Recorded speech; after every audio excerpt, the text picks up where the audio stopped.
Hi friends, welcome to Nagamani cooking with channel. ఈరోజు అయితే ఆవిరి మీద ఉడికించిన రాగి పిండి లడ్డు అమ్మమ్మ కాలంలో ఆడపిల్లలకి ఎలా చేసి పెట్టేవారు కదండి. ఈ లడ్డు రెడీ చేసుకోవడానికి స్వచ్ఛమైన నెయ్యి అయితే చాలా టేస్ట్గా ఉంటుంది. రక్తహీనతను తగ్గించి ఆడపిల్లలకి నడుముకి బలాన్ని ఇచ్చే ఈ రాగి పిండి లడ్డు రోజుకి ఒకటైతే తింటే చాలా హెల్దీ అండి, చాలా టేస్టీగా కూడా ఉంటుంది. ఇప్పుడైతే ఈ లడ్డు ఎలా రెడీ చేసుకోవాలో మీకైతే చూపిస్తున్నాను.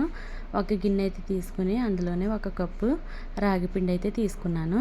రాగి పిండిలో అయితే ఒక గ్లాసులో వాటర్ అయితే తీసుకుని ఉప్పు ఉంటే ఉప్పు వేసుకోవాలండి, లేదంటే కొంచెం సాల్ట్ అయితే వేసుకుని వాటర్లో అయితే కరిగాక కొంచెం వాటర్ పోసుకుంటూ పిండిని అయితే బాగా కలుపుకోవాలి. ఉండలు లేకుండా పిండి అంతా సాల్ట్ పట్టేలాగా బాగా కలుపుకోవాలి. ఫ్రెండ్స్, నా వీడియోస్ కనుక నచ్చినట్లయితే లైక్ చేయండి, షేర్ చేయండి, సబ్స్క్రైబ్ చేయండి, నా ఛానల్ని ఫాలో చేయండి. చూడండి, పిండి అయితే కలుపుకున్నాను కదండి.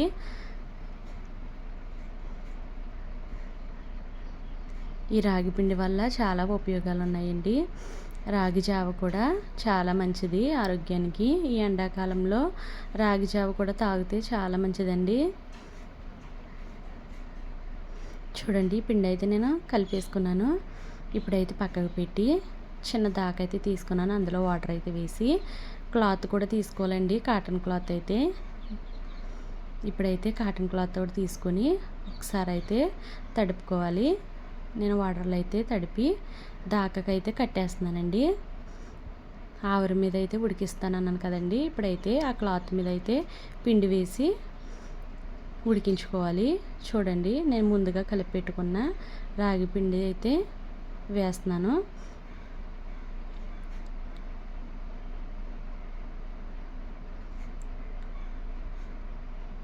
ఇప్పుడు పిండి అంతా వేసేసాక గ్యాస్ మీద ఒక పావు గంట అయితే ఉడికించుకుంటే చాలా మంచిదండి. చూడండి, నేనైతే ప్లేట్ పెట్టేస్తున్నాను పైన. ఇప్పుడైతే ఒక పావు గంట సిమ్లో పెట్టి ఉడికించుకోవాలండి. చూడండి, మధ్యలో ఒకసారి అయితే తీసి చూస్తున్నాను ఉడికిందో లేదా అని. ఇంకా కొంచెం ఉడకాలి కదండి, నేనైతే మూత పెట్టేస్తాను. ఇప్పుడు పిండి ఉడికేలోపు పల్లీలు అయితే వేయించుకుంటానండి. ఇప్పుడైతే చిన్న మూకుడైతే తీసుకున్నానండి. చిన్న గ్లాస్తో అయితే పల్లీలు అయితే వేసుకున్నాను. పల్లీలు అయితే బాగా ఫ్రై చేసుకోవాలి. పావు గంట తర్వాత పిండి అయితే ఉడికిపోయిందండి. ఇప్పుడు అదైతే ఒక గిన్నెలోకి అయితే తీసేసుకుంటాను. చల్లారాలి కదండి, అందుకు.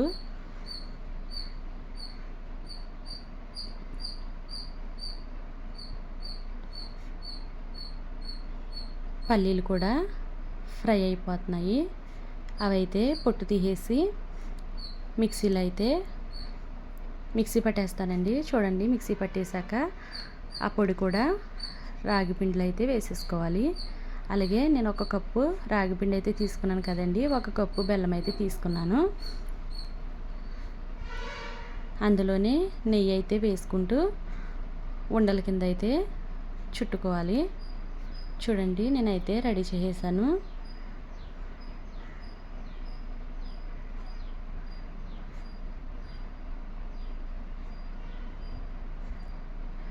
రాగి పిండి లడ్డు అయితే రెడీ అయిపోయిందండి. మిగతా పిండిని కూడా ఉండల కింద అయితే చేసేస్తాను.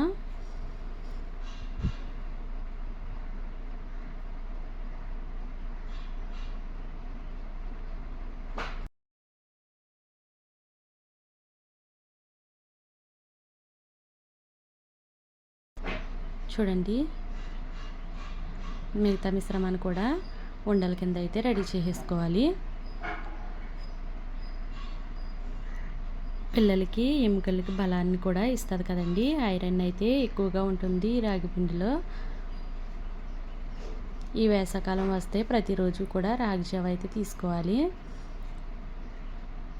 చూడండి, మిగతా పిండి కూడా లడ్డూలు రెడీ చేసుకున్నాను. రాగి పిండి లడ్డు అయితే రెడీ అండి. Bye friends.